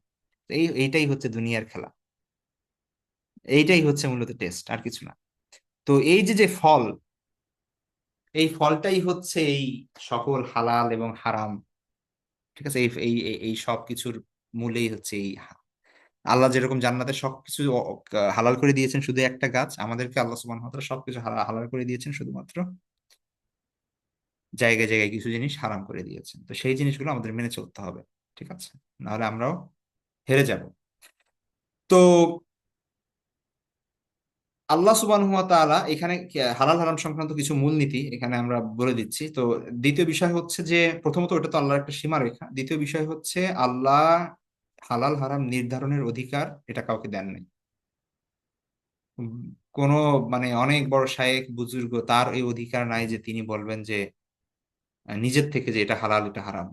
ঠিক আছে, তার কি করতে হবে? ওই কোরআন এবং হাদিস গবেষণা করে সেখান থেকে বের করতে হবে। এখন কোরআন এবং হাদিস গবেষণা করে তারপরে দেখা যাচ্ছে স্কলারদের মধ্যে অনেক ইখতিলাফ হতে পারে, সেটা স্বাভাবিক, কারণ তার কাছে মনে হয়েছে যে আল্লাহর বিধান বোধহয় এটা, আল্লাহ এটা বলতে চাচ্ছেন এখানে, আর অন্য একজনের কাছে মনে হয়েছে না আল্লাহ বলতে চাচ্ছেন এটা। বা এই ডিফারেন্স হতে পারে, কিন্তু নিজের থেকে আল্লাহর কথার কাউন্টার দিয়ে নিজের থেকে হালাল হারাম কেউ করেন নাই, বা এটার ক্ষমতা কারণে। হালাল এবং হারাম ইমানের সঙ্গে সংশ্লিষ্ট, এটা খুব ইম্পর্টেন্ট। কেউ কোনো ব্যক্তি যদি জানে যে ধরেন মদ খাওয়া হারাম, এবং তারপরে মদ খেয়ে ফেলে ভুলে শয়তানের প্ররোচনায়, তো তারপরেও সে মুমিন থাকবে, কিন্তু তার গুনাহ হবে কাবিরা গুনাহ। ঠিক আছে, হারামে নিমজ্জিত হওয়ার কারণে। কিন্তু কেউ যদি মদকে হালাল মনে করে খায় বা হারাম মনে না করে, তাহলে তার ইমান থাকবে না। এই দুইটা পার্থক্য ভালো করে মনে করি আমরা, মনে রাখি। ঠিক আছে, এই দুইটা পার্থক্য ভালো করে মনে রাখি। তেমনি ভাবে সকল জিনিসের ক্ষেত্রে কেউ যদি বলে যে পর্দা করা ফরজ, কিন্তু আমি করতে পারছি না বা করছি না অলসতার কারণে বা আমার ইমানের দুর্বলতার কারণে অথবা হচ্ছে শয়তানের ধোঁকায়, তো এটার জন্য গুনাহ হবে, কিন্তু তার ইমান যাবে না। কিন্তু কেউ যদি মনে করে পর্দা করা ফরজই না, বা এই এই এই যুগে এসে পর্দার দরকার নাই, তাহলে কিন্তু তার ইমান থাকবে না। এটা একদম ক্লিয়ার, এবং এ ব্যাপারে কোনো ইখতিলাফ নাই যে অমুক স্কলার বলছে ইমান থাকবে, এরকম না। এটা সবার মতে ইমান থাকবে, হালালকে হারাম করলে বা হারামকে হালাল করলে। উম, হালালকে হালাল মনে করা এবং হারামকে হারাম মনে করা, এটা মুমিনের পরিচয়ের অংশ। তারপরে হচ্ছে আল্লাহ সুবহানাহু ওয়া তাআলা রাসূল সাল্লাল্লাহু আলাইহি ওয়াসাল্লাম আহ ইসের কি বলে, হাকিম তিরমিজি হাদিসের মধ্যে বলছেন যে যে ব্যক্তি কোরআন পাঠ করেছে, মুখস্থ রেখেছে, আর হালালকে হারাম হালাল মনে করেছে, হারামকে হারাম মেনেছে, তাকে আল্লাহ জান্নাতে প্রবেশ করাবেন। হালালকে হারাম, আচ্ছা, তারপরে হচ্ছে হালালকে হারাম করা সীমা লঙ্ঘন, হালালকে হারাম করা জঘন্য অপরাধ। তারপরে হচ্ছে হালাল বস্তু পরিহার করা শোভনীয় অশোভনীয়। যেটা আল্লাহ হালাল করেছেন, আপনি ব্যক্তিগতভাবে এমন না, এটা তো সম্ভব না যে একটা মানুষ পৃথিবীর সব হালাল বস্তু খাইতে পারবে, এটা তো সম্ভব না। তাই না, অনেকের রুচির ব্যক্তিগত রুচি আছে, বিভিন্ন কারণে দেখা যাচ্ছে যে সেটাকে কি করবে, সে এটা পরিহার করতেই পারে। অনেক মানুষ আছে যে পাঙ্গাস মাছ খায় না, কিন্তু ওইটাকে সে হারাম বলতে পারবে না এই জন্য। ঠিক আছে, এরকম আল্লাহ রাসূলুল্লাহ সাল্লাল্লাহু আলাইহি ওয়াসাল্লামের সামনে একবার মরুভূমিতে গুই সাপ, ওইটা আহ, আহ, ভুনা করে ডেকচিতে করে আল্লাহ রাসূল একদম ডেকে করে আল্লাহ রাসূল সাল্লাল্লাহু আলাইহি ওয়াসাল্লাম এর সামনে নিয়ে আসা হলো। তো আল্লাহ রাসূল সাল্লাল্লাহু আলাইহি ওয়াসাল্লামের মানে এটা খেতে ভালো লাগলো না, রুচিতে ধরলো না, আল্লাহ রাসূল সাল্লাল্লাহু আলাইহি ওয়াসাল্লাম এটা খেতেন না। তো তখন তিনি সাহাবীদেরকে বললেন তোমরা খাও, এটা খাওয়া হালাল, এটা বোঝালেন আর কি, যে তোমরা খাও কিন্তু আমি খাচ্ছি না আর কি, আমি খাবো না। তো পরে সাহাবীরা সেটা খেলেন। তো এখন কারো রুচির কারণে কারো কোটা ভালো লাগে না, কোনোটা পছন্দ হয় না, সেই হিসেবে সে সেটা চুজ করতেই পারে, সেটা স্বাভাবিক। কিন্তু এটাকে হালাল বা হারামের মানে হালালকে হারাম করার অধিকার কারণে, ঠিক আছে, এটা বলতে পারবে না যে ও এটা এটা খাওয়া যায় নাই, এই কথা বলার সুযোগ নেই। তারপরে হচ্ছে মানুষের সন্তুষ্টির জন্য হালাল বর্জন নয়, এটা একটা ইম্পর্টেন্ট বিষয়, ঠিক আছে।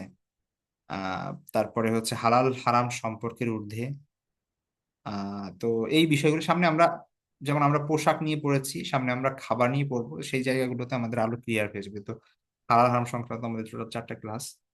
তো আরো দুইটা ক্লাস আছে, তো সেখানে আমরা সম্ভবত একটা হচ্ছে খাবার সংক্রান্ত, আর একটা হচ্ছে সম্ভবত খেলাধুলা, শরীর চর্চা, রূপচর্চা ইত্যাদি সংক্রান্ত। তো ওই বিষয়গুলো নিয়ে আমরা ইনশাল্লাহ বিস্তারিত আলোচনা করবো, যে কতটুকু হালাল এবং কতটুকু হারাম। আচ্ছা,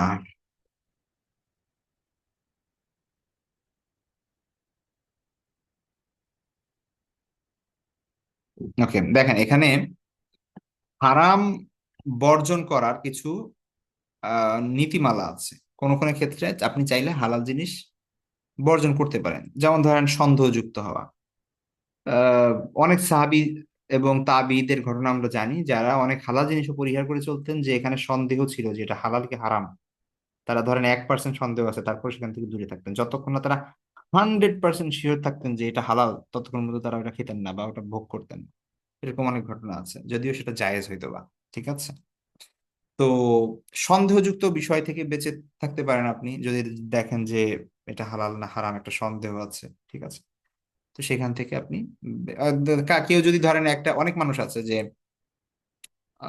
কি করে ওই বাজার থেকে মুরগি কিনে না, ঠিক আছে, মানে হচ্ছে সরি ওই যে জবাইকৃত আহ, বাজারে যে গরু জবাই দেয় বা হচ্ছে সেই জিনিসগুলো তারা কি করে না, কিনে আনে না, বা হচ্ছে এই যে আপনার এমনি তো আমরা বাজারে গেলে সেটা নগদ মুরগি জবাই দিয়ে নিয়ে আসি, আমাদের সামনেই সেটা জবাই দেয়, সেটা একটা বিষয়। আরেকটা হচ্ছে যখন আপনার এই যে বিশেষ করে সুপার শপগুলোতে দেখবেন যে মুরগিগুলো অলরেডি জবাইকৃত, একদম সবকিছু একদম আলাদা আলাদা করে রাখছে, আপনি গেলেই আপনাকে কি করবে, দিয়ে দিবে পিস পিস এত টাকা ইত্যাদি লেখা থাকবে, ওটা চামড়া ছিল অলরেডি সবকিছু। এখন কারো যদি এই সন্দেহ লাগে যে এরা কি জবাই দিছে না না দিছে, আল্লাহর নাম নিছে না না নিছে, না মরা মুরগি না কি, সেই হিসেবে যদি সে বেঁচে থাকে, মানে ওইটা থেকে যদি না খায়, এবং অনেক মানুষ আছে যে এটা খায় না, ওই সুপার শপ থেকে কিনে না, শুধুমাত্র এই সন্দেহের কারণে, তো এটা নাজায়েজ হবে না, ঠিক আছে। এটা এটা নাজায়েজ হবে না। আর বাংলাদেশের প্রেক্ষাপটে এটা সম্ভব যে তারা উল্টাপাল্টাও করতে পারে, এটা মানে এমন ইমানদার বা মুত্তাকি মানুষ তো আর তারা না। তো কেউ যদি খায় তাও সমস্যা নাই, কারণ এটা হারাম হওয়ার কোনো প্রমাণ নাই, সে যদি নিজ চোখে দেখে বা হচ্ছে স্পষ্ট স্ট্রং কোনো প্রমাণ থাকে, তাহলে আলাদা বিষয়। কিন্তু যেহেতু এটা মুসলিম দেশ এবং তারা এটা দাবি করে যে এটা হালাল, তো সুতরাং এটা আপনি নিতে পারবেন, কোনো সমস্যা নাই। কিন্তু কেউ যদি বেঁচে থাকে যে না আমি এটা নিব না, তাইলে এটা জায়েজ আছে তার জন্য, কোনো সমস্যা নাই, ঠিক আছে। তাহলে এই সন্দেহের কারণে সে ওই হালাল জিনিসটাকে অ্যাভয়েড করতে পারে, এই ইয়াটা তার আছে।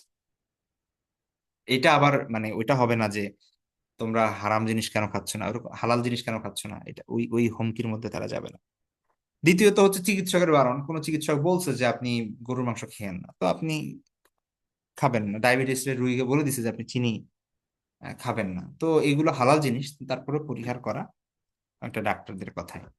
তারপরে হচ্ছে হারামের দিকে নিয়ে যাওয়ার ভয় থাকা, ঠিক আছে। তো এমন যদি হয় যে হালাল জিনিস, কিন্তু এই হালাল জিনিস খেলে আপনি হারামের মধ্যে লিপ্ত হতে পারেন বা হারামের মধ্যে নিয়ে যেতে পারে আপনাকে, ঠিক আছে, তো তখন সেটা থেকে আমাদের কি করতে হবে, সেটাও পরিহার করতে হবে, ঠিক আছে। আর একটা হচ্ছে স্বভাবজাত অপছন্দ, ঠিক আছে। স্বভাবজাত অপছন্দ মানে হচ্ছে কোনো বস্তু নিজের ও অন্যের জন্য বৈধ মনে করার পরেও ব্যক্তিগত অপছন্দের জন্য তা এড়িয়ে যাবে। যেমন আল্লাহ রাসূল সাল্লাল্লাহু আলাইহি ওয়াসাল্লামের কথা বললাম, যে গুই সাপ এর মতো একটা প্রাণী, যেটা দব বলা হতো, গুই সাপ আর কি, মরুভূমির দব। তো তখন তার সামনে দেওয়া হলো, তখন আল্লাহ রাসূল সাল্লাল্লাহু আলাইহি ওয়াসাল্লাম হাত উঠায় নিলেন। তো খালিদ বিন ওয়ালিদ যখন জিজ্ঞেস করলেন যে হে আল্লাহ রাসূল, দব খাওয়া কি হারাম? তিনি বললেন না, কিন্তু এটা আমি এটা খাওয়া পছন্দ করি না। তো তখন খালিদ রাদিয়াল্লাহু বলেন যে আমরা সেটা খেতে থাকলাম, সাহাবায়ে কেরাম খেতে লাগলেন আর কি, সহিহ বুখারীর হাদিস। তো এটা হচ্ছে নিজের জন্য এবং সবার জন্য এটা বৈধ, এটা জানার পরেও জাস্ট স্বভাবজাত কারণে সেটা অপছন্দ করা, এটা জায়েজ আছে। কিন্তু আমার অপছন্দ বলে সেটাকে হারাম বলা, এটা এটা কখনো জায়েজ না। ঠিক আছে? বা নিজের জন্য হারাম মনে করা, এটাও জায়েজ না। এই হচ্ছে বিষয়। হ্যাঁ, এই এই বিষয়গুলো হচ্ছে একদম মানে কিছু বড় মোটা দাগে কিছু কথা আমরা বললাম যে গুনাহ কাকে বলে এবং হালাল হারামের কিছু মৌলিক কনসেপ্ট। ঠিক আছে? আমরা প্র্যাকটিক্যালি যে হালাল হারামের বিষয়গুলো, ওগুলো তো আমরা ইসের মধ্যেই পড়বো, প্রত্যেকটা টপিকের মধ্যে পড়বো। আরেকটা জিনিস আমাদের বিষয়, সেটা হচ্ছে প্রযুক্তির এই যুগে আজকে আমরা ইন্টারনেট পাচ্ছি, তারপরে হচ্ছে সোশ্যাল মিডিয়ায় পাচ্ছি। এখানের যেমন অনেক ভালো দিকও আছে, তেমনি অনেক খারাপ দিকও আছে। ঠিক আছে? তো এই জায়গাগুলোই আমাদের কি করতে হবে, সতর্ক থাকতে হবে। আমরা এমন সময় বাস করছি যে এখান থেকে আমরা বেঁচে থাকতে পারছি না। আমরা ইন্টারনেটের মাধ্যমে যে এখন ক্লাস করছি, তো এটা একটা ভালো দিক যে আপনার ইন্টারনেট হওয়ার কারণে আগে মানুষ কত কষ্ট করতো বা কিছু শিখতে পারতো না, জানতে পারতো না, এখন আপনি মোবাইলে ঘরের মধ্যে বসে আপনি কি করতে পারছেন। এই আমি মানে কত কিলোমিটার কত মাইল দূর থেকে, হয়তো দেশের বাইরে থেকে একজন কথা বলতেছে, আর আপনি সুন্দর করে সেটা শুনতে পাচ্ছেন, নগদ নগদ কোশ্চেন করতে পারছেন, উত্তর নিতে পারছেন, তাই না? জানতে পারছেন অনেক কিছু। তো এটা এটা যেমন একটা ভালো দিক, আবার এটার অনেক খারাপ দিকও আছে, সেই বিষয়গুলো আমরা জানি। ঠিক আছে? তো এই জায়গাগুলোই ইসলামের বিধিনিষেধ হচ্ছে যে মৌলিক যে ইসলামের হুকুম আহকাম বিধিনিষেধ, সেগুলো মেইনটেইন যদি না করা যায় তাহলে সেই জিনিসগুলো হারাম হয়ে যায়। ঠিক আছে? এখন যেমন ধরেন আহ কোনো বেপর্দা মেয়েকে দেখা কোনো পুরুষের জন্য এটা তো জায়েজ নাই। এখন সেটা যেরকম ভাবে মানে পার্সন টু পার্সন দেখা জায়েজ নাই, ওই জিনিসটা আপনার মোবাইলে দেখা জায়েজ হবে না, এটাই স্বাভাবিক। বা ল্যাপটপে বা কম্পিউটারে দেখা বা টিভিতে দেখাও জায়েজ হবে না। তো যে জিনিসটা আপনার জন্য সরাসরি দেখা বৈধ না, সেইটা আপনার জন্য মোবাইলে দেখা বৈধ। ঠিক আছে? তো এই বিষয়টা মাথায় রাখতে হবে। তেমনি ভাবে গান বাজনার বিষয় আছে, তারপরে এরকম আরো অনেক বিষয় আছে, আমি কিছু পয়েন্ট আকারে সামনে নিয়ে আসছি। সেই বিষয়গুলো আহ আপনারা একটু পড়ে নিবেন, যেহেতু আমাদের সময়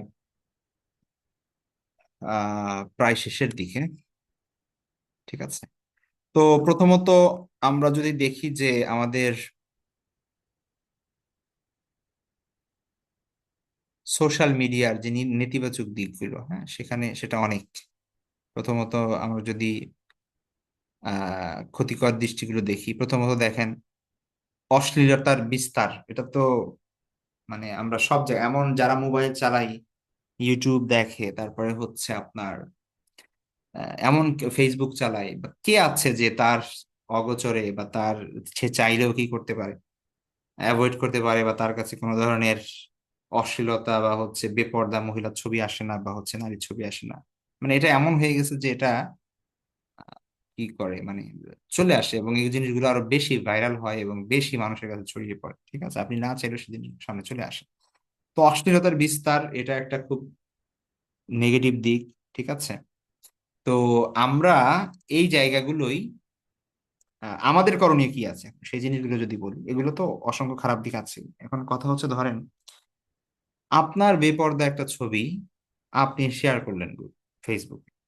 ঠিক আছে? এখন যত মানুষ আপনার এই ছবি দেখবে এবং তাদের যে গুনাহ হবে, এই গুনার ভাগ কিন্তু সব আপনার কাছে আসবে। এটা একটু মাথায় রাখতে হবে। এমন না যে জাস্ট আপনি একটা ছবি ছেড়ে আপনার গুনাহ হয়েছে শুধু। যত পুরুষ মানুষ আহ, আপনার সেটা দেখবে, তাদের যে গুনাহ হবে সেই প্রত্যেকের সমান গুনাহ আপনারও হবে। ঠিক আছে? মাল্টিপল এটা হতেই থাকবে।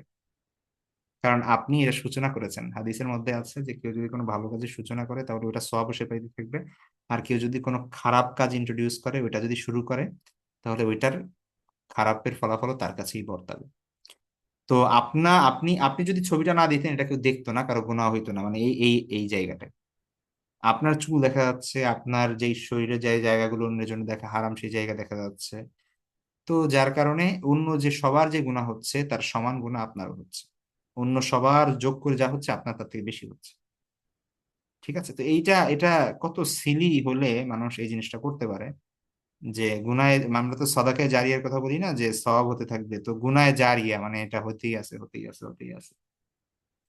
তো এইটা খুব গুরুত্বপূর্ণ বিষয়। অনেকে আছে যে হাজব্যান্ড ওয়াইফ একসাথে দেখা যাচ্ছে যে খোলামেলা ছবি ভিডিও সেগুলো ফেসবুকে ছাড়ছে, ঠিক আছে, ভিউ পাওয়ার জন্য, ইনকামের জন্য, টাকার জন্য। তো এই জায়গাগুলোই মানে কোনোভাবেই যেন কি না করি আমরা, নিজেরা তো করবোই না, বরং কাউকে সাপোর্টও দিব না। আপনার একটা বেপরদা বোন, বেপরদা বান্ধবী, সে পর্দা করে না, সেটা ঠিক আছে, আপনি তাকে হয়তো বোঝানোর চেষ্টা করবেন বা করবেন না, সেটা আপনার ব্যাপার, আপনার দায়িত্ব যদিও আছে এখানে। কিন্তু আপনি, সে একটা ছবি ছাড়ছে, আপনি সেখানে কি করলেন, কমেন্ট করলেন, সেটা শেয়ার করলেন, তো আপনি তারটা অন্যদের কাছে ছড়াই দিচ্ছেন, তাকে উৎসাহ দিচ্ছেন যে হ্যাঁ তুমি আরো ছাড়ো। আমরা এই জিনিসগুলোকে অনেক সময় খুব ইনোসেন্টলি নেই, কিন্তু ভালো করে বোঝার চেষ্টা করেন।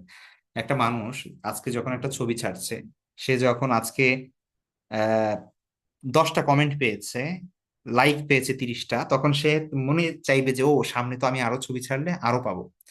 তো এই যে আপনি তার বেপর্দা ছবিতে, আপনি একজন বোন আর সেও একজন আপনার বান্ধবী, তো আপনি মনে করতেছেন যে সমস্যা কি আমার বান্ধবীর ছবিতে আমি কমেন্ট করি। তো প্রথমত হচ্ছে আপনি কমেন্ট করলে ওইটা যদি তার ফ্রেন্ডস অফ ফ্রেন্ডস দেওয়া থাকে ভিউয়ে, ঠিক আছে, একটা হচ্ছে পাবলিক সবাই দেখতে পাবে, একটা হচ্ছে ফ্রেন্ডস অফ ফ্রেন্ডস দেওয়া থাকলে আপনার ফ্রেন্ডদের কাছেও কিন্তু সেটা চলে যাবে, মানে আপনার কমেন্টের কারণে আপনার বন্ধুদের কাছেও তার ছবিটা চলে যাচ্ছে, এটা সবাই দেখে ফেলবে। তো এটার গুণা আপনার ভাগ হবে, প্রথম বিষয়। দ্বিতীয় বিষয় হচ্ছে আপনি তাকে উৎসাহিত করলেন, ঠিক আছে, আপনি তাকে একটা কমেন্ট করলে, একটা রিয়াক্ট দিয়ে আপনি উৎসাহিত করবেন। তো অ্যাটলিস্ট আপনার তো এটা দায়িত্ব তাকে বোঝানোর এবং এই ধরনের পাপ থেকে, অন্যায় থেকে তাকে ফিরিয়ে আনার, এটা আপনার দায়িত্ব। যদি এটা না করতে পারেন, অ্যাটলিস্ট সে উৎসাহিত হয় এমন কোনো কিছু করবেন না, ঠিক আছে। নো কমেন্ট, নো রিয়াকশন, ব্যাস আপনার সামনে আসলে আপনি এড়িয়ে যান সেটা।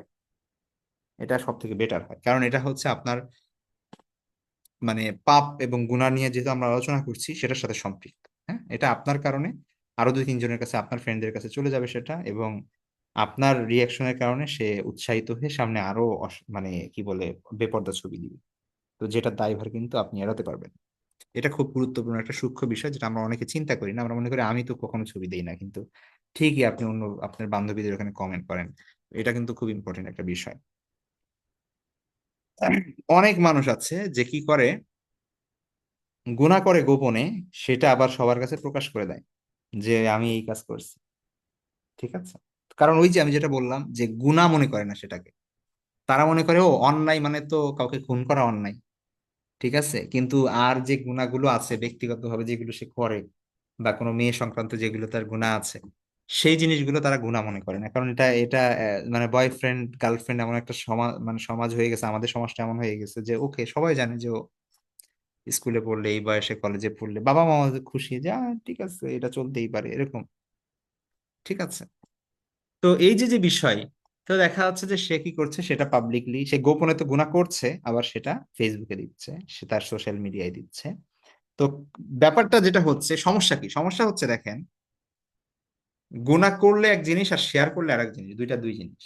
ইসলাম প্রথমত তো গুনাহ থেকে বিরত থাকতে বলে, কিন্তু কেউ যদি গুনাহ করেও সেটা প্রকাশ্যে আনা, এটা চরমতম অপরাধ, চরমতম অপরাধ, ঠিক আছে। এটা দুইটা দৃষ্টিকোণ থেকে, একটা হচ্ছে যে আপনার গুনার দেখে ওইটা সমাজে গুনাহটা ব্যাপক হয়ে যাবে, আস্তে আস্তে অন্যরাও করতে থাকবে, মানুষ এটাকে কেয়ার করবেন। এটা হচ্ছে একটা জিনিস। আর একটা বিষয় যেটা, সেটা হচ্ছে আপনার নিজের জন্য অনেক ক্ষতি করে, সেটা হচ্ছে আল্লাহ, রাসূল সাল্লাল্লাহু আলাইহি ওয়াসাল্লাম একটা হাদিস আছে, এক্সাক্ট হাদিসটার ওয়ার্ড আমি বলতে পারছি না, কিন্তু জাস্ট মানে অনুবাদ এবং ভাবার্থটা বলছি আমি। সেটা হচ্ছে যে গুনাহ যতক্ষণ গোপন থাকে তখন এটা বান্দা এবং আল্লাহর মাঝে। আল্লাহ সাত্তার, আল্লাহ চাইলে আপনি মানে আপনার কোনো ভালো কাজের দিকে তাকায় আল্লাহ হয়তো বা সেটা তুললই না, কারণ কেউ তো জানে না পৃথিবীর। ব্যাস গোপনে গুনাহ করছেন, আল্লাহ গোপনে আপনাকে মাফ করে দিবে, শেষ। কিন্তু যখন আপনি ওইটা পাবলিকলি প্রচার করলেন, তখন এটা তো এখন বিচার হইতে হবে, কিছু করার নাই এখন, মানে প্রকাশ যেহেতু হয়েছে, এখন বিচার না হয়ে তো আর উপায় নাই, বিচার তো হতে হবে।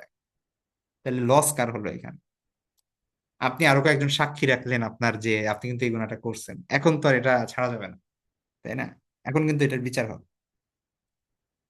তো এই হচ্ছে সমস্যা। তো আমরা কত বড় বোকা, যে এক তো গুনাহ করি, আবার সেটা প্রকাশ করি, মানুষকে জানাই যে হে আমি গুনাহ করছি এরকম, হ্যাঁ আমি আমার এই অপরাধ আছে।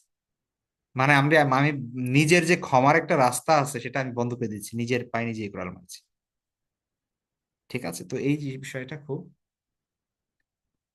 ইম্পর্টেন্ট। এই এই গেল একটা বিষয়। আরেকটা বিষয় হচ্ছে যেটা খুবই বেশি, এবং আমরা যারা শরীয়ত ফলো করার চেষ্টা করি, মানে প্র্যাকটিসিং মুসলিম বলে নিজেদের দাবি করি, এবং নিজেদেরকে মনে করি যে "ও, আমরা তো কোনো বেপরদার সাথে নাই, আমরা তো ফেসবুকে ছবি টবি দেই না, খুব ভালো কাজ করি, দাওয়াতি কাজ করি, ইত্যাদি ইত্যাদি, খালি লেখাপড়া করি", তাদের মধ্যে ওই জিনিসটা অনেক বেশি। সেটা হচ্ছে পরবর্তী যে যে দুইটা বিষয় এখানে আছে, সেটা হচ্ছে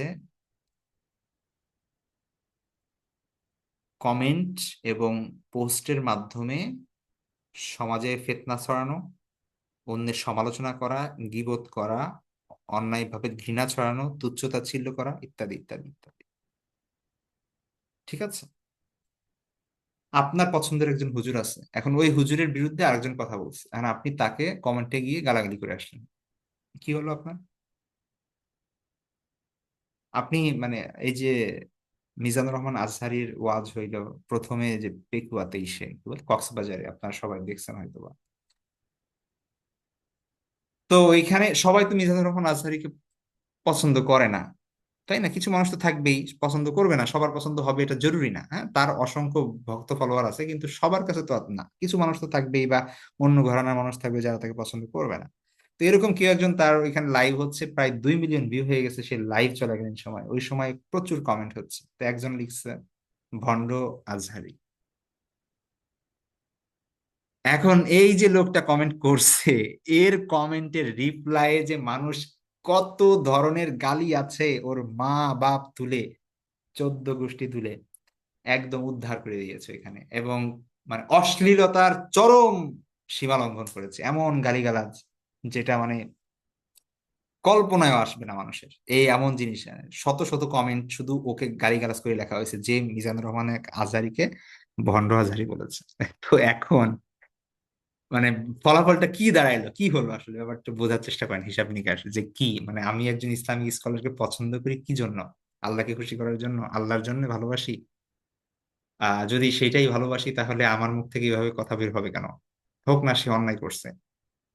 তো এই যে যে জিনিসগুলো হয়, বা বিভিন্ন মাসআলাকে ইস্যু করে, রমাদান আসলে, আশুরা আসলে, কুরবানি আসলে, হজের টাইম আসলে, বিভিন্ন ইখতিলাফি মাসআলাগুলো নিয়ে আহ মানে আলেমদের থেকে তাদের ফলোয়ারদের মধ্যে যেই ধরনের কমেন্ট আর যেই ধরনের গালাগালি, যে ধরনের পোস্ট, শব্দচয়ন এত জঘন্য এরকম যে দেখা যায়, এগুলো কারা করছে? এগুলা তো এমন ওই যে যে ছেলে স্কুলে পড়ে, গান গায় আর গান শুনে, নামাজও পড়ে না, নামাজের ধার ধারে না, সে তো আর এই কাজ করবে না। এই কাজ তো করবে যারা হচ্ছে প্র্যাকটিসিং মুসলিম, যারা ওই শায়েখকে খুব ভালোবাসে, যারা দিনদার দিনী ভাই বোন, এরাই তো করবে, তাই না? তো আমরা এই জিনিস, সূক্ষ্ম জিনিস বুঝতে ভুল করি, যে যে আমি কি করতে যাই কি হারাচ্ছি। ঠিক আছে, তো আপনি অমুক হুজুরকে পছন্দ করেন, তো এটার এন্টি আরেক হুজুর আছে, আপনি এখন ওনার হয়ে নাকি গালি দিচ্ছেন, আপনি মনে করছেন আপনি তো খুব ভালো কাজ করছেন, কিন্তু আপনার জাহান্নামে যাওয়ার জন্য এইটুকুই যথেষ্ট, এটা যদি আপনি না বুঝেন তাহলে কিভাবে হবে? এই রেসপন্সিবিলিটি তো আপনাকে আল্লাহ দেয় নাই।